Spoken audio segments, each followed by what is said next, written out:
看文化，带您看世界。大家好，我是主持人美希。今天我们要带领大家共同做客巴铁巴基斯坦。巴基斯坦在很多人的心目当中，那是我们妥妥的巴铁呀。巴基斯坦人经常用这样的一句谚语来形容两国坚固而又友好的情谊，形容两国的关系比喜马拉雅山高，形容两国的友情比阿拉伯海深，形容两国的友情比蜂蜜含甜。巴基斯坦位于南亚，是我们坚定而又友好的友好邻邦。巴基斯坦也是最早承认我国的国家之一。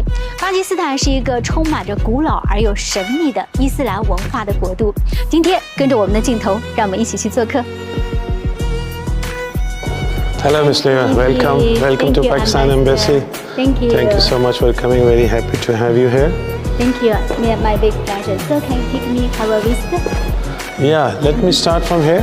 Okay. This is a wall that we have made. 热情好客的巴基斯坦驻华大使接待了我们，并带领我们参观了巴基斯坦驻华大使馆的文化墙。其中左边的文化墙醒目地写着70的字样，则代表了在2021年中巴两国建交70周年的文化的纪念墙。这个纪念墙上展现了在2021年两国建交70周年之际，中国的各地、上海、珠海等地为了庆祝两国建交70周年举办的系列活动的影集图片。同时，这面墙上还展现着我国的国宝熊猫，还有来自于巴基斯坦的国宝，都印刷着70的字样，深深地印在了两国人民的心目当中。巴基斯坦的一个动物，见证两国友谊70周年。跟随着大使的脚步，我们来到了文化墙的右边。在文化墙的右边，醒目地写着中国的汉字：中巴友谊坚如磐石。这面墙据大使介绍，是由小朋友亲自用手工拼接而成，用了1天的时间。左边呢，则代表的是中国的元素，中国的建筑和中国各种各样的元素；右边则代表的是巴基斯坦的元素，共同庆祝两国建交70周年。祝福两国友谊坚如磐石。随后，我们来到了驻华大使馆陈列的照片墙的地方。这个地方则展示了中巴两国从建交以来到现在历届领导人互相访问的最珍贵的瞬间。另外，这个照片墙上还展现了两国在签订重要合作协议的每一个照片的瞬间。随后，在大使的带领下，开始了我们今天的正式访谈。Nice to meet you, Ambassador. Thank you for my TV interview. The first, I want to ask you, what's your biggest impression of China, such as the Chinese people, Chinese food, and Chinese tourism, and Chinese festival? Thank you so much, Ms. Liu, for having me. China.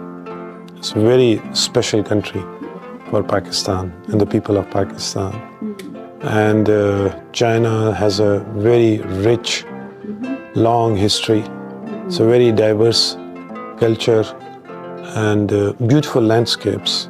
So since I have been here in the last 2 years, more than 2 years, I've been traveling around China a lot, seeing the beauty of its landscapes, its countryside, the beauty of its people, and its culture.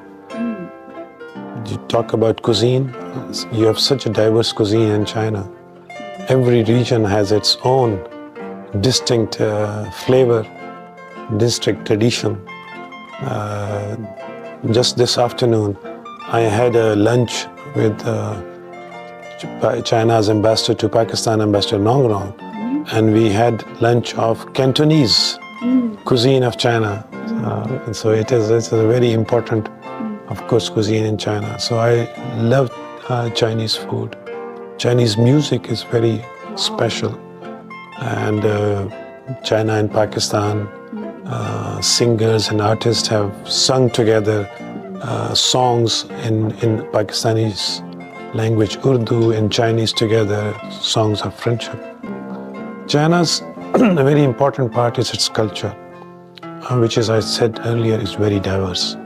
very unique, very colorful.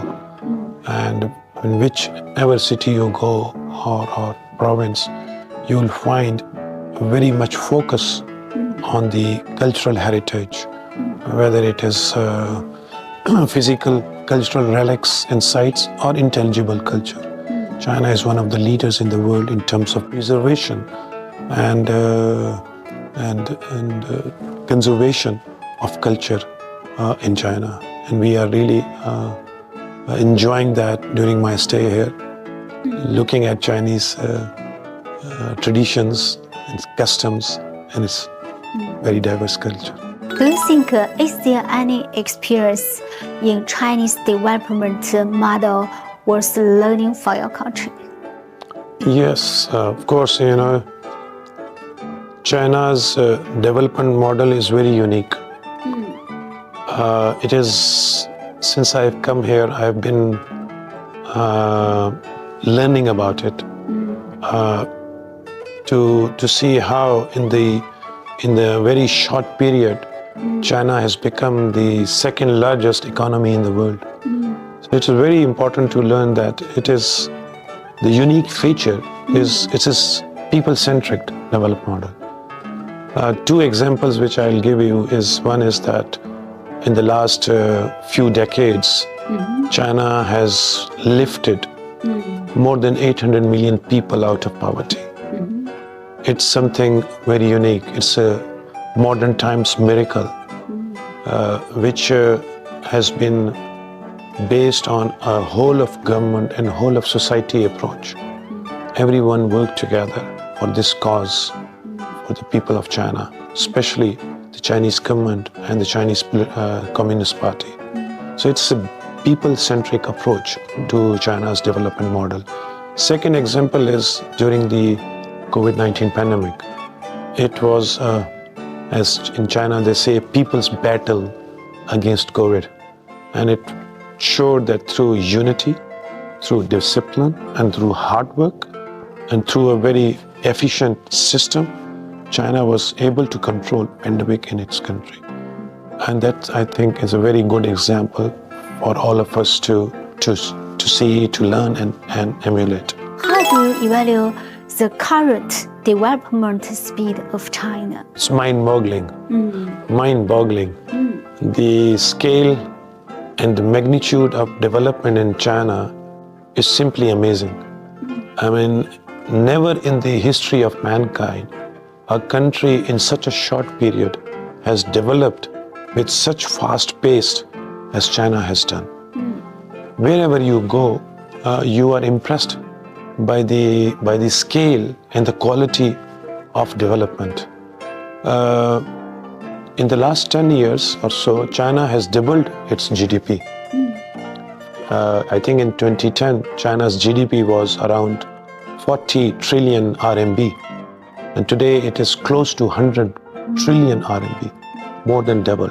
So it's fast-paced development. Look at the high-speed train network. It is now more than 30,000 kilometers. No country matches that.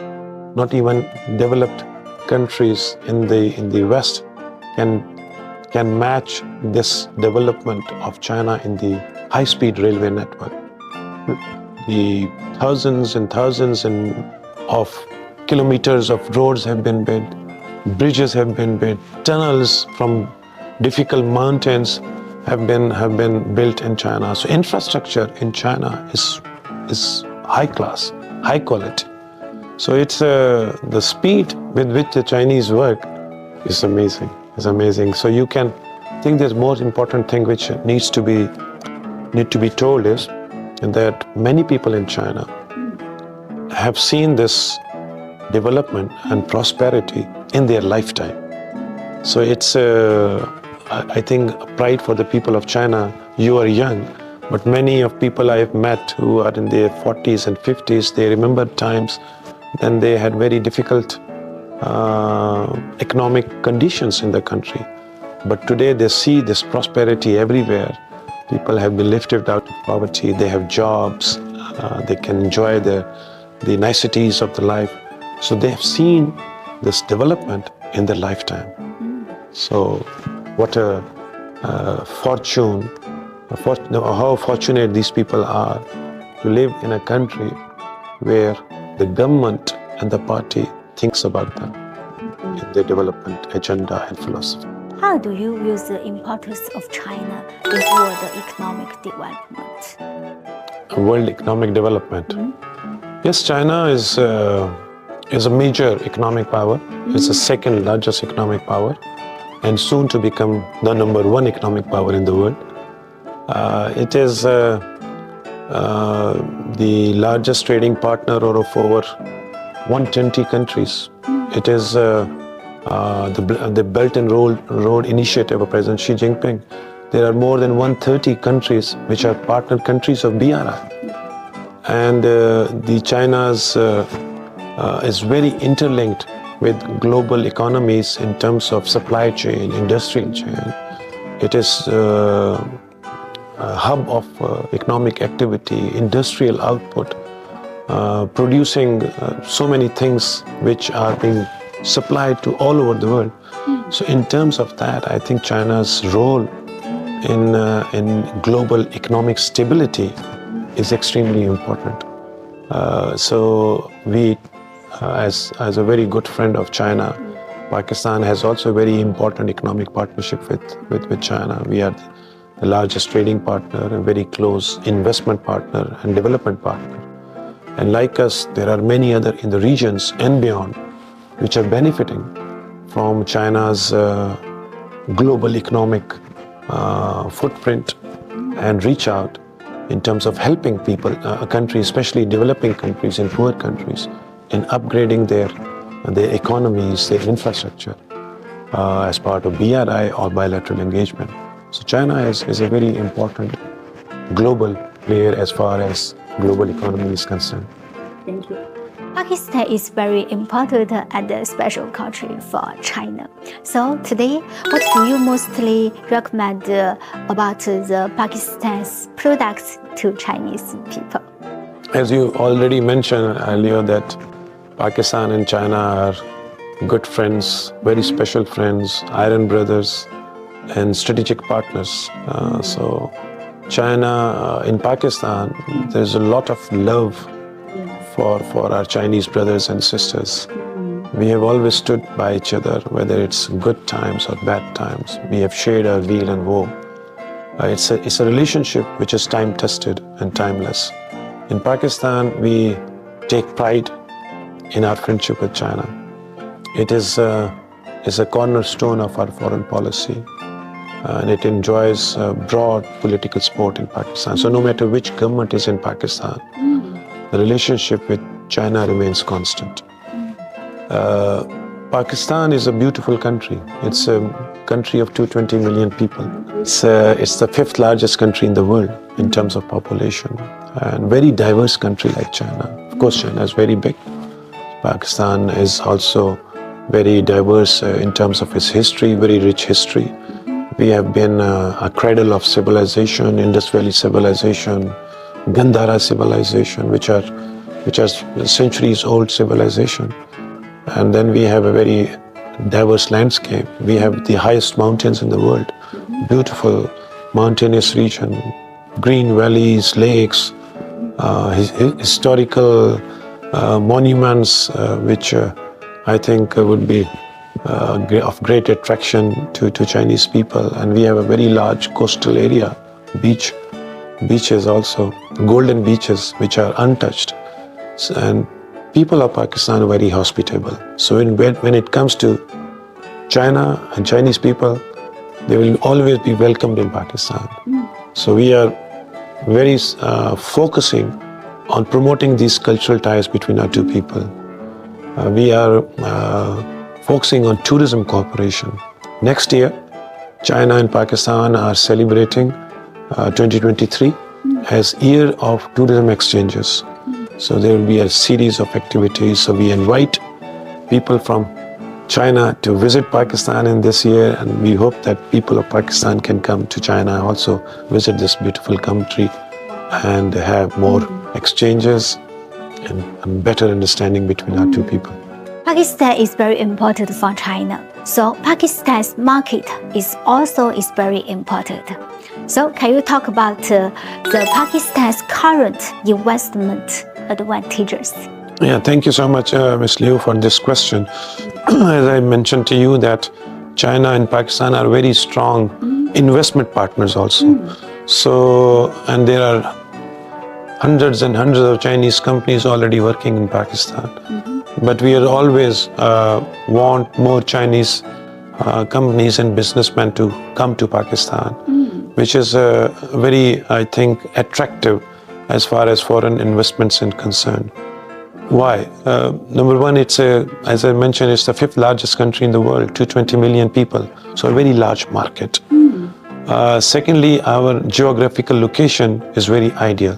So we are located in South Asia, but with very close linkages to Central Asia, to East Asia, to West Asia.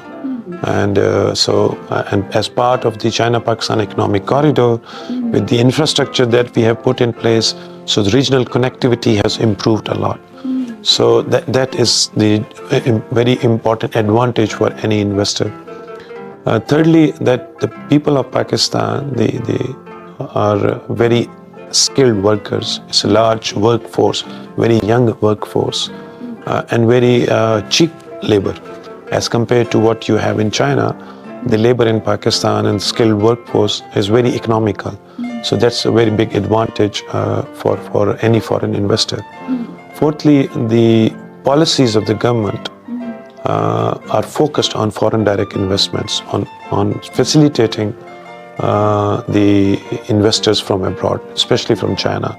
We have special desks created in our Board of Investments and other various ministries only for helping and facilitating Chinese companies and investors. And it's a country, lastly I would say that it's a country which is friendly. So where your investments are safe, where you will be welcomed by your very close and hospitable people of Pakistan. So we welcome Chinese investors and companies to come and invest in Pakistan. An embassy would, on its part, would facilitate their business links and their investments in Pakistan. There are many sectors now which could be very attractive for Chinese companies. We are focusing on a number of areas. Industry. So Pakistan government is now as part of CPEC also. In the next phase, we are focusing on industrialization, setting up special economic zones, and focusing on industries which are export-oriented industries. Second sector which is very important, and in industry there are many sectors. It could be automobile and electric vehicles, for example. It could be engineering goods. Pakistan has a very strong base as far as house appliances and other engineering goods are concerned. We have a very strong textile sector. So textile could be a very important area of cooperation. China is also very strong in that. Then a very growing area is mining sector. Pakistan is very rich in mineral resources.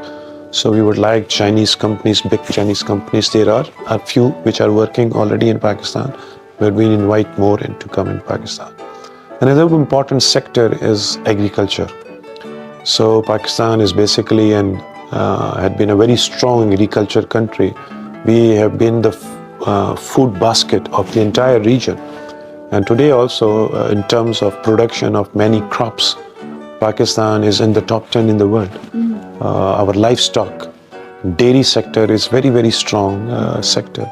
So this agriculture modernization is part of our ongoing cooperation. And third area, which is extremely important, is in the current digital era, is IT, information technology. So we are working with China, which is now world leader in many areas like artificial intelligence, robotics, cloud computing. So we working with Chinese companies to help upgrade the digital infrastructure in Pakistan, smart industries, smart cities, smart grids. So there are so many important areas that we two countries are working and can work together in the future. So, what is your outlook for the cooperation between two countries. I think this is also very important for the two countries. Yes, as we discussed earlier also, that we have had 7 decades of wonderful journey of friendship between our two countries. 7 decades, 71 years as you mentioned. This year we are celebrating. And it has been a wonderful journey together of mutual trust, mutual respect and mutual cooperation between our leadership and our people. Our future is very promising. Our Prime Minister recently visited China, Beijing. He was the first head of government who was invited by the Chinese government to visit China after the 20th Congress. He had very important meetings with both President Xi and Premier Li Keqiang and NPC chairman. And on all these meetings, the two leaders discussed the future of our relationship. And they agreed that in the current international environment where we have so many challenges being faced by our two countries and the global humanity, China-Pakistan friendship has become very, very important. Our strategic partnership, our close economic cooperation, people-to-people cultural exchanges, and our cooperation in international and multilateral forums has become extremely important for our two people and for the region at large. Because our relationship, of course, it is important bilaterally, but it is also a factor of peace and stability in the region.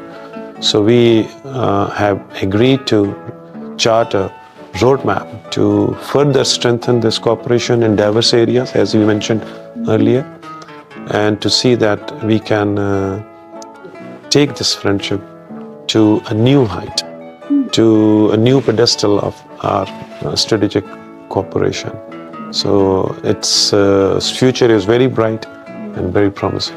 Thank you for my TV interview. So at the last, can you speak some Chinese words?